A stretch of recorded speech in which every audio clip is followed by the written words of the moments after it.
People have been persuading one another with their speech for as long as we have records. Indeed, some of the earliest records we have are of persuasive speech. In many different cultures, aspiring lawyers, administrators and politicians would learn the science of rhetoric, the ability to use your speech effectively. And with rhetoric, you can do many things. You can grab and hold attention. You can draw people towards you. You can make your ideas compelling and persuasive, and you can make your thoughts memorable.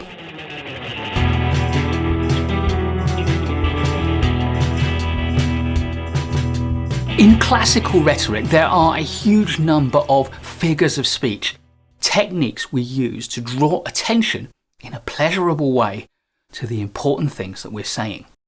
These can give your words power and impact, although to the modern ear, many of them can seem old-fashioned and fussy.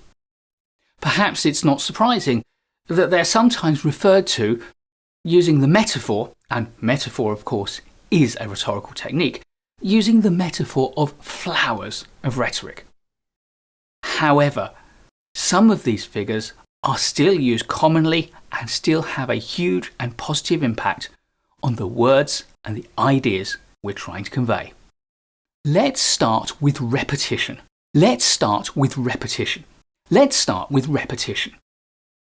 the beginning of Lewis Carroll's poem, The Hunting of the Snark, the bellman says, "What I say 3 times is true."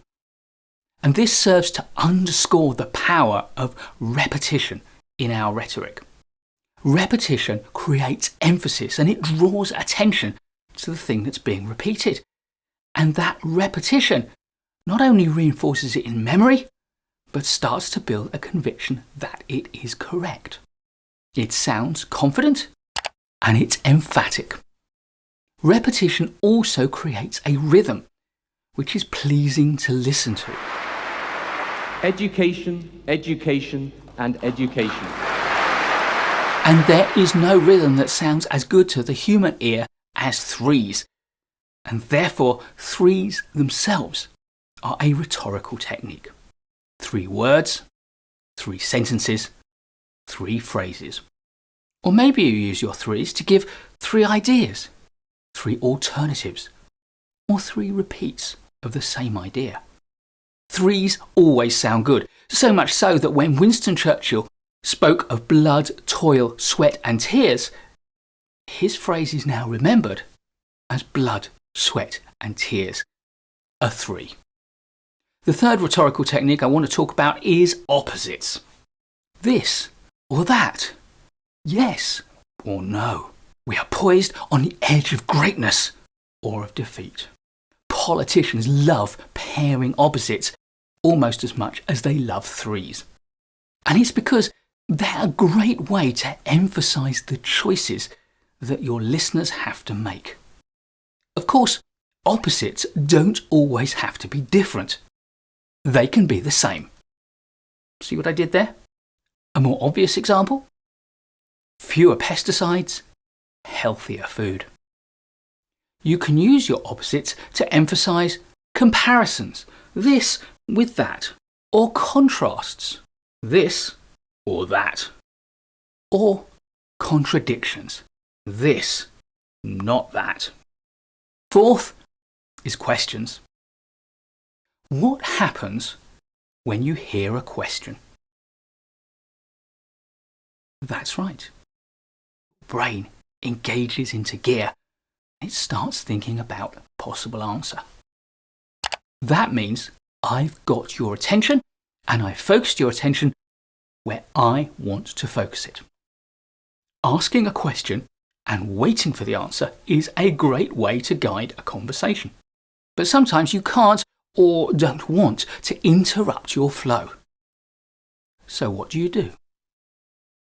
You ask a question and then you answer it yourself. It's called a rhetorical question. My 5th rhetorical technique is climax. And by definition, drawing your point, Your idea, your presentation to a climax is bound to draw attention to the ideas you're putting forward. We hear this used most often, of course, in political speeches. There, we hear speakers build to a climax through a series of more and more powerful statements. This series is the nature of climax because the word climax originates in the word for ladder and also gives us our word climb. And then, having used more and more powerful statements, we end with our most powerful statement.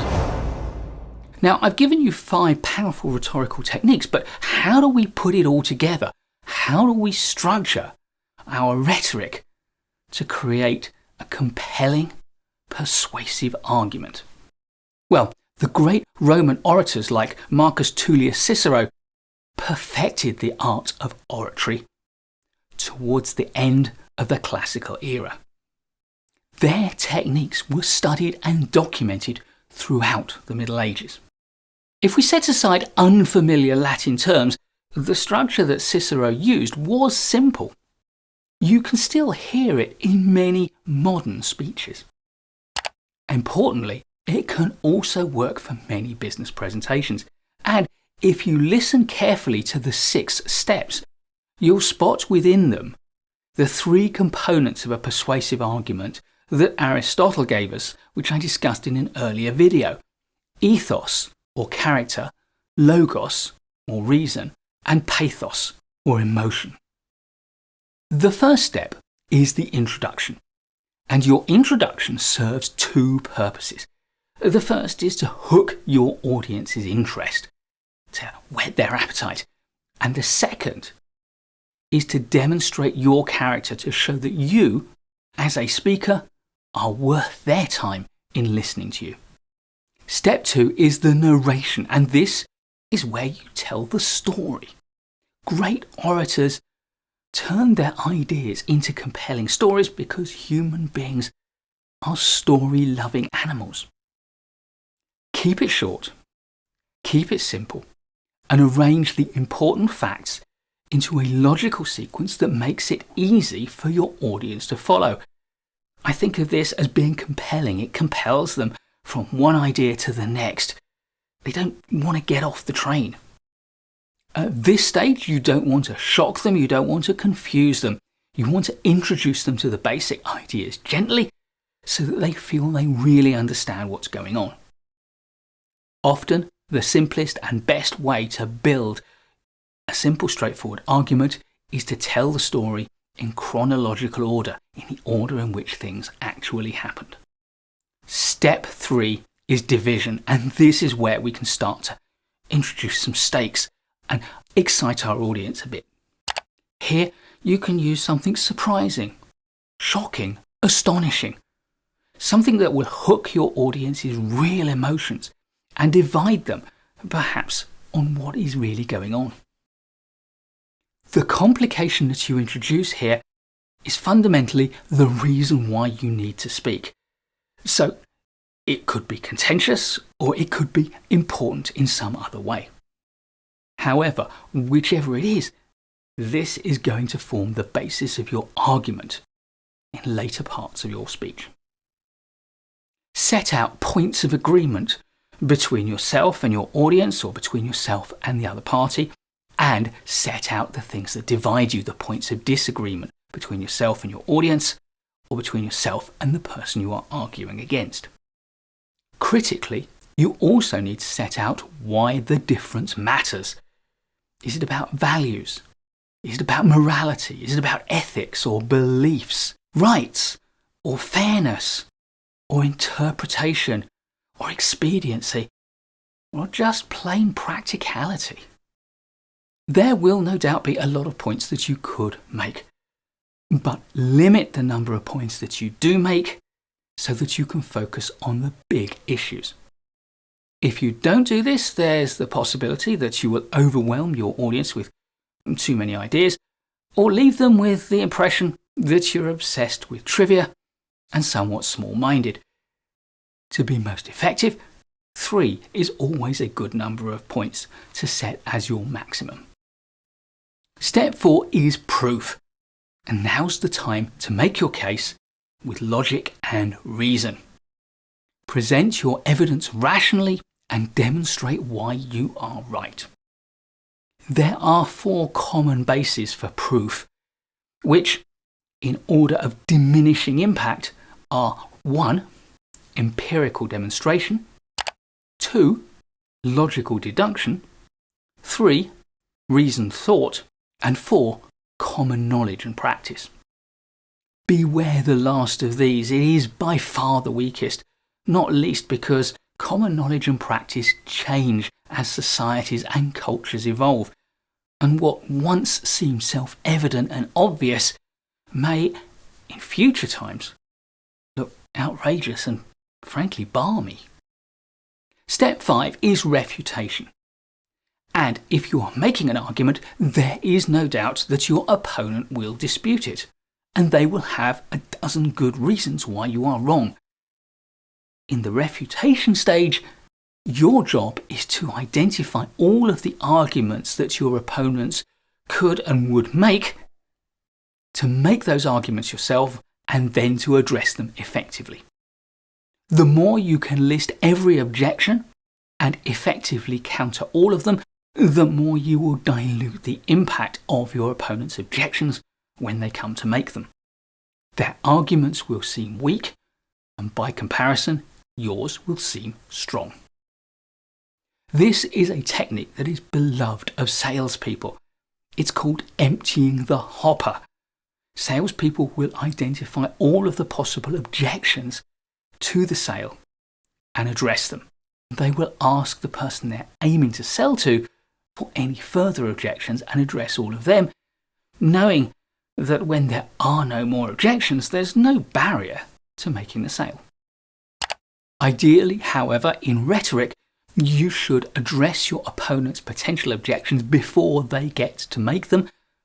That way, you can frame their objections as you choose and in a way that suits your argument. Step 6 is your conclusion. It's time to finish. Start your conclusion by restating your strongest points to lock them into the memories of the people listening to you.